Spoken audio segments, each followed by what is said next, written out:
Don't worry, nobody will remember your contributions anyway. As I gazed at the severance agreement I had just signed, the words lingered in Logan's modern office. 5 years of 70-hour workweeks were reduced to a contemptuous remark and a digital signature. Despite feeling my chest tighten, I kept a straight face. I remarked, "I appreciate the opportunity," as I got out of the seat. Completely professional. I'm Dana Whitaker, a senior systems engineer, or, as of 3 minutes ago, a former senior systems engineer. Our dynamic CEO, Logan Merritt, didn't even glance up from his laptop. After our series, floor-to-ceiling windows were added, and his immaculately combed hair caught the San Diego sunlight. $10 million was raised to expand the business that I had helped start from the ground up. I passed rows of engineers in the open office area who were unaware that I wouldn't be coming back tomorrow. Some of them were now working on my code, which was the foundation of our whole product and had been created over the course of innumerable late nights. The unique system architecture I created back when we were still operating out of that rundown warehouse in the heart of the city, without air conditioning, and I continued to code while perspiring. Thomas, a recent recruit who was unaware of the situation, yelled up from his desk, "Heading out early?" I said, something like that, with a smile that stopped short of my eyes. I hurriedly packed my personal belongings. Only a coffee cup, a little plant, and a framed picture of my sister's family were present. I could have all of my personal belongings in one canvas tote in 5 years. I had given this business everything else. A shiver went up my spine as I waited for the lift. Logan wasn't being cruel when he said that no one would remember my efforts. It was incorrect. My fingerprints were on every line of its system architecture. The paperwork had shorthand notes that only made sense to me and was structured in a manner unique to myself. The thorough guide had been on my to-do list for 3 years, but I had purposefully never started it since I kept putting it off for more important things. I entered the lift as the doors opened. I got a final look around the workplace that had served as my second home as they closed. I then realized that they had no idea what they had just done. I wasn't upset yet, but all of a sudden I saw how valuable I was and where all of the original architecture drafts, version logs, and IP-related letters with my name on it were. My father's failure cast a cloud over me as I grew up. He was a brilliant engineer who designed a revolutionary battery system back in the 90s. When his company went public, they pushed him out and scrubbed his name from every press release. I vowed I'd never let that happen to me. Yet here I was, 29 years old, walking away from Quantum Shift with nothing but a severance check and a non-disclosure agreement that I had carefully reviewed before signing. The NDA covered company secrets, but it didn't cover my personal documentation process or the files I deliberately sent to my personal attorney before I'd even walked into Logan's office. I'd sensed this coming 3 weeks ago, the whispers, the closed-door meetings, the way Logan had started introducing Troy, the new engineering consultant, to our investors. I wasn't paranoid. I was prepared. On the drive home, I called my attorney, Valerie Knowles. "I've been dismissed," I said simply. "They're bringing in someone with more experience." "I see," Valerie replied, her voice steady. "And the severance package?" 6 months' salary. Standard NDA. Nothing about intellectual property beyond what was in my employment contract. "Smart girl," Valerie said, and I could hear her smile. "The files you sent over look solid. Let's meet tomorrow to discuss options." The next day, I didn't feel the customary urge to check my work email or Slack messages.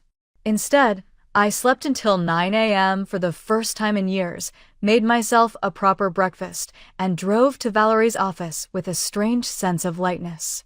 Valerie had laid out my files across her conference table, architecture diagrams, version control logs, emails that clearly showed my contributions, and most importantly, proof that I had created the custom authentication system that made Quantum Shift's product unique in the marketplace. "You've been meticulous," Valerie said. "Most people don't document like this." "My father taught me to keep receipts," I replied. "So what do you want to do with all this?" she asked, gesturing to the evidence of my 5 years of work. I sat down, considering my options. I wasn't vindictive by nature. I hadn't been raised to seek revenge, but I had been raised to value my own worth. Nothing yet, I decided. But I want to be ready. Valerie nodded, understanding perfectly. They'll come looking for you. Companies like this always do once they realize what they've lost. And when they do, we'll be prepared. I left Valerie's office feeling strangely at peace. For the first time in 5 years, my time was my own, and I intended to use it wisely. 3 weeks after my dismissal, I was sitting in a beachside cafe, sipping an overpriced latte and scrolling through job listings when my phone rang. The caller ID showed Joseph Bryant, Quantum Shift's CTO. "Dana," he said, his voice overly friendly. "How have you been?" "Fine, Joseph," I replied, keeping my tone neutral. "What can I do for you?" "Well, the team has been working on the next release, and they had a few questions about some of your architecture decisions. I was hoping you might have time for a quick consultation." I took a slow sip of my coffee. Consultation was an interesting choice of words. "I'm not sure that would be appropriate, given the circumstances of my departure," I said carefully. Joseph cleared his throat. "Look, Dana, we're willing to compensate you for your time. Logan may have been hasty in his decision." "Hasty?" I repeated. "Is that what we're calling it?" There was a pause. "The documentation is a bit specialized," he added. I almost laughed. Specialized was a polite way of saying that my personal shorthand was incomprehensible to the new team. I had documented everything, yes, but in a way that made perfect sense to me and apparently no one else. "I'm afraid I'm quite busy at the moment," I said. "Perhaps Troy, with his extensive experience, can figure it out." "Dana," Joseph began, but I cut him off. "I wish you all the best, Joseph. Truly." I ended the call. My phone buzzed immediately with a text from Joseph. "We can double your consultation rate. Please reconsider." I set my phone down without replying. Let them stew for a bit. That evening, as I was making dinner, I received an email from Ethan Wilson, one of the junior engineers I had mentored. The subject line read, "You won't believe this." Ethan had always been loyal to me, grateful for the guidance I'd provided when no one else had time for him. The email was brief. "Dana, everything's falling apart here. Troy can't make sense of your authentication system. 3 clients have reported major issues after the latest deployment. Logan's blaming the engineering team, but everyone knows it's because they can't understand your architecture. Joseph is in full panic mode. Just thought you should know. Miss having you here." I sat down at my kitchen counter, staring at the email. I hadn't expected things to unravel so quickly. Part of me felt a twinge of concern for my former colleagues. Most of them were good people caught in a bad situation. But another part of me, the part that remembered Logan's smirking dismissal, felt the first flicker of satisfaction. My phone rang again. This time, it was Valerie. "I just got a call from Quantum Shift's legal department," she said. "They want to discuss a consulting arrangement." Already, I was surprised at how quickly things had escalated. "Apparently, they're having some technical difficulties," Valerie said, her tone deliberately understated. "What do you recommend?" I asked. "I recommend we let them sweat a bit longer," she replied. "The more desperate they get, the better position you'll be in." As I hung up, I felt a shift inside me, the realization that I now held the power in this situation. It wasn't about revenge. It was about recognition of my value, and it seemed that recognition was finally coming. By the 4th week after my dismissal, the calls became more frequent. Joseph, Troy, even Ethan, with unofficial pleas for help. I maintained my distance, giving vague responses when I bothered to answer at all. While they scrambled, I was busy. I'd set up meetings with 3 competing firms, not looking for employment, but exploring the market landscape. I needed to understand my position of strength. On a bright Tuesday morning, exactly 1 month after I'd cleaned out my desk, Logan himself called. "Dana," he said, his voice straining to maintain its usual confidence. "I think we got off on the wrong foot. The board and I have been discussing your departure, and we feel there might have been a misunderstanding. A misunderstanding? I repeated, keeping my voice flat. About what exactly? About your value to the company, Logan said, the words clearly difficult for him to utter. We'd like to bring you back on as a consultant to help with the transition. I almost asked, what about nobody remembering my contributions, but decided against it. No need to reveal my hand so early. I'm not interested in consulting, I said. But I appreciate the offer. Dana, be reasonable, he insisted. We're talking about a significant consulting fee, 6 figures, for a few weeks of work. I'm quite busy at the moment, I replied, echoing my response to Joseph. Best of luck with everything. I hung up before he could respond and immediately called Valerie. Logan just called offering a consulting position, I told her. 6 figures. They're getting desperate. Valerie said, but we need to tread carefully. Have you been monitoring their product? I had indeed. Quantum Shift's client-facing dashboard had been experiencing significant downtime. Their Twitter support account was working overtime responding to complaints. Their stock price, which had surged after the funding announcement, had dropped 15% in the past week. It's not looking good for them, I confirmed. Perfect, Valerie said. I've been doing some digging of my own. Did you know that Logan presented your authentication system as his own creation to the investors? I felt a cold shock run through me. What? I have a contact on their board. Apparently, Logan's been taking credit for your work for years. The investors were funding his vision, not realizing that the technical backbone was entirely your creation. The revelation shouldn't have surprised me, but it did.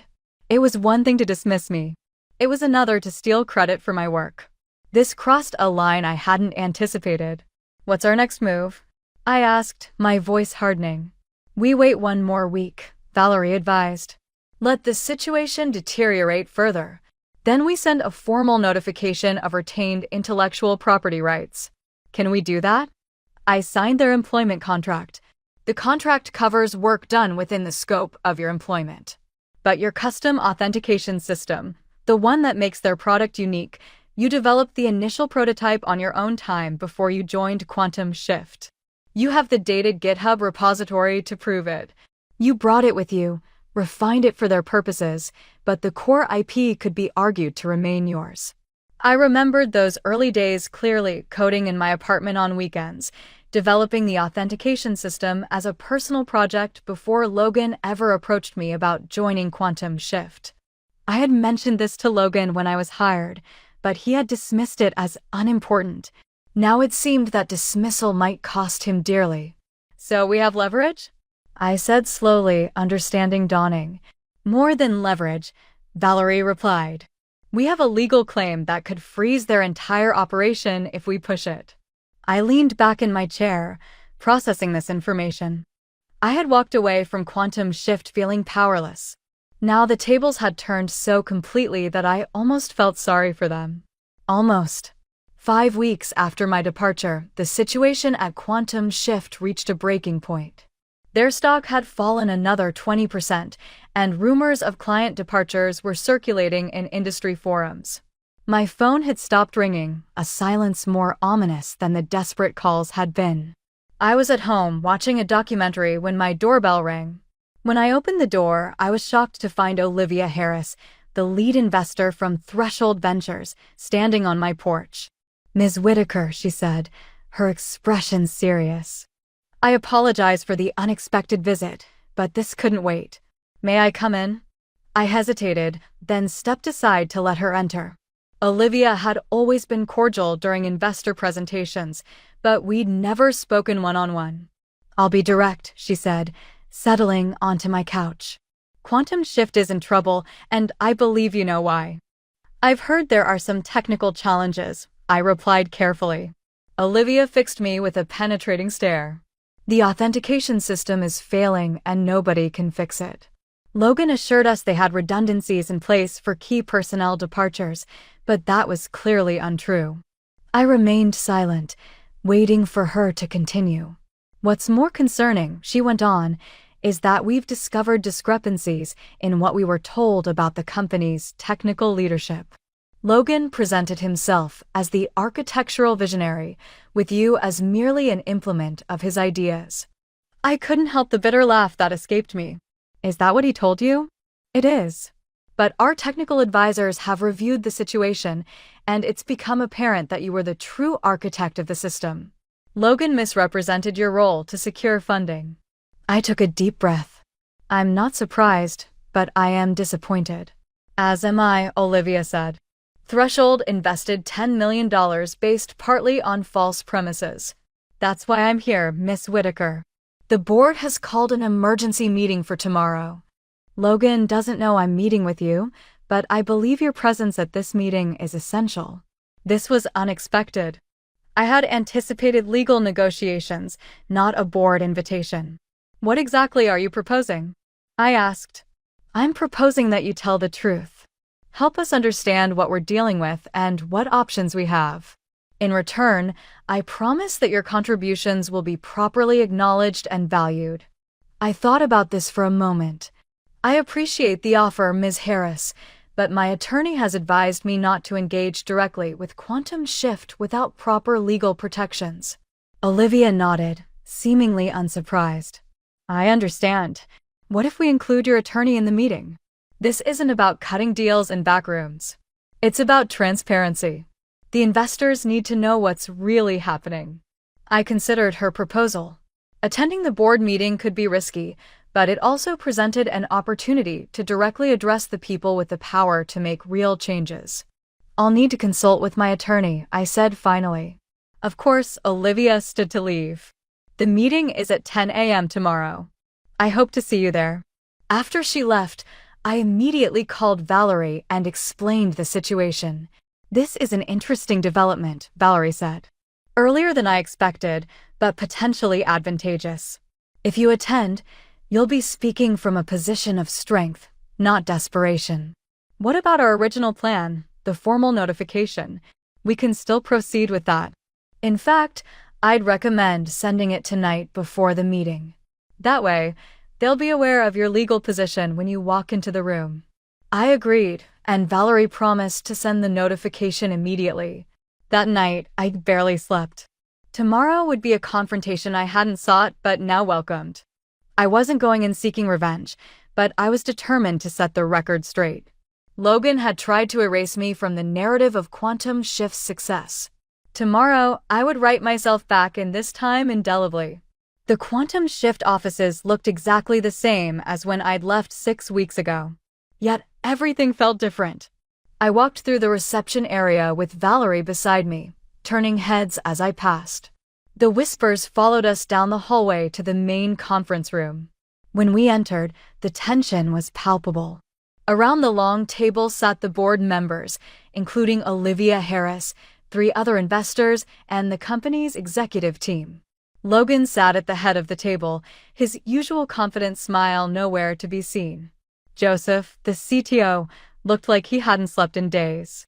Miss Whitaker, thank you for joining us, Olivia said, rising to greet me. And this must be your attorney, Ms. Knowles. That's correct, Valerie replied smoothly, setting her briefcase on the table. We received your invitation and are here in good faith. But I should note that we delivered a formal notification of retained intellectual property rights to Quantum Shift's legal team last night. Logan's face flushed with anger. This is absurd. You signed an employment contract that clearly states all work product belongs to the company. I'm aware of what I signed, I replied calmly. But the authentication system in question was initially developed before my employment began. I have documented proof, including the original GitHub repository with timestamps. One of the investors, a silver-haired man I recognized as Victor Lee from Magnitude Capital, leaned forward. Is this true? Logan, did you know about this? Logan's expression tightened. Dana's making misleading claims. She may have had some preliminary code, but anything substantial was developed on company time. I retrieved my laptop from my bag and connected it to the conference room display. With your permission, I'd like to share some evidence. Olivia nodded, and I pulled up the GitHub repository showing the commit history that clearly dated back to before my employment at Quantum Shift. Then I displayed emails between Logan and me from my early days at the company, where I explicitly mentioned bringing my authentication system to the project. You'll note, Valerie added, that Mr. Merritt acknowledged Dana's prior work in these communications, but never formalized any transfer of intellectual property rights beyond the standard employment agreement, which does not cover pre-existing work. The room fell silent as the board members exchanged glances. Logan shifted uncomfortably in his seat. There's more, I continued, pulling up slides from investor presentations. These are materials presented to you during the Series A round. You'll notice that the authentication system is highlighted as a key competitive advantage, but my name is conspicuously absent from any of the credits. Victor Lee removed his glasses, rubbing his temples. Logan, you represented yourself as the technical visionary behind these systems. I supervised their development. Logan insisted, supervision is not creation. I countered, and your supervision consisted mainly of setting unrealistic deadlines while taking credit for the results. Joseph, who had been silent until now, cleared his throat. I can confirm that Dana was the principal architect of the authentication system. Without her, we can't maintain it properly, as the past 6 weeks have demonstrated. Logan glared at Joseph, but the damage was done. The investors were now looking at Logan with open suspicion. What exactly are you seeking here? Ms. Whitaker asked another board member. Valerie stepped in. My client is not looking to destroy Quantum Shift. She believes in the product she helped build. However, she requires proper recognition of her contributions, appropriate compensation for her intellectual property, and guarantees against future misrepresentation of her work. And if these terms aren't met? Logan challenged. Then the notification stands, Valerie replied coolly. Quantum Shift will be legally prevented from using the authentication system, effectively rendering your product non-functional. The reality of the situation seemed to dawn on everyone simultaneously. Quantum Shift's $10 million valuation, their entire business model, hung in the balance. And I, the engineer they had so easily dismissed, now held the key to their survival. The emergency board meeting continued for another 3 hours. As discussions intensified, Logan's position weakened with each revelation. The board members, initially skeptical of my claims, grew increasingly convinced as more evidence emerged. Victor Lee called for a brief recess, during which the board members convened privately. When they returned, Olivia Harris addressed the room with newfound authority. After careful consideration, the board has made several decisions, she announced. First, we're initiating an immediate leadership change. Logan, we appreciate your vision in founding Quantum Shift, but it's clear that there have been serious misrepresentations under your leadership. Logan's face went pale. You can't be serious. I built this company from nothing. With Dana's technology, Victor Lee added pointedly. A fact you deliberately concealed from us. Second, Olivia continued, we're offering Dana a new position as Chief Technology Officer with appropriate equity compensation and full recognition for her past contributions. My heart raced. This was more than I had expected. Additionally, she said, we're proposing a licensing agreement for the authentication system with royalties on all future revenue derived from its use. Valerie and I exchanged glances. This addressed nearly everything we had hoped for. And finally, Olivia concluded, we're requiring a public correction regarding the development of Quantum Shift's core technology, acknowledging Dana's role as the principal architect. Logan stood up abruptly. This is a mistake. You're handing the company over to someone who's holding it hostage. No, Logan, I muttered. The business is not being held captive by me. All I'm doing is making sure the truth is acknowledged. Victor Lee gave a nod. The decision made by the board is definitive. Logan, you have 2 options. Either take a smaller position as a strategic advisor or quit completely. You have an option. Logan scanned the table for allies, but he couldn't locate any. The door slammed behind him as he ran out of the room without saying another word. I understood in the stillness that followed that the vindication I experienced had nothing to do with retaliation. Justice was at issue. 3 months later, I addressed our staff and a few tech journalists while standing on a tiny stage at Quantum Shift's headquarters. The business has seen a dramatic change. Today marks an important milestone, I said, as our new platform update is released today. We're not only making things more functional. Transparency and teamwork in innovation are the cornerstones of our approach. Once my own innovation, the authentication system was now managed by a group of skilled engineers, each of whom was given due credit for their work. The organization would never again rely on the expertise of a single individual thanks to the thorough and easily available documentation. Olivia came over to me after the announcement and grinned broadly. The turnaround has pleased the investors. Former customers are coming back, and user complaints have decreased by 87%. It's a team effort, I said, sincerely pleased with our accomplishment. Yes, but it's been sparked by your leadership. Have you heard anything about Logan, by the way? I gave a headshake. Logan had declined the board's offer of an advisory position and decided to quit the firm completely. He's trying to launch another startup, Olivia stated. But he's finding it difficult to secure funding. In this sector, news spreads quickly. For a minute, I felt sorry for them. I hope he learns from this experience. As do I, said Olivia. Though some lessons come at a higher cost than others. Logan sent me an unexpected email later that day. It was succinct. I must apologize to you, Dana. Rather than attempting to minimize your efforts, I ought to have appreciated them. You are more suited to run the business. Logan. I pondered how to react while I sat at my desk. I kept it brief in the end. Logan, I appreciate your apologies. I hope your future pursuits bring you success. The most difficult lessons are sometimes the most important ones. Dana, it has nothing to do with forgetting or forgiving. It had to do with admitting the truth, which I had battled for and at last obtained.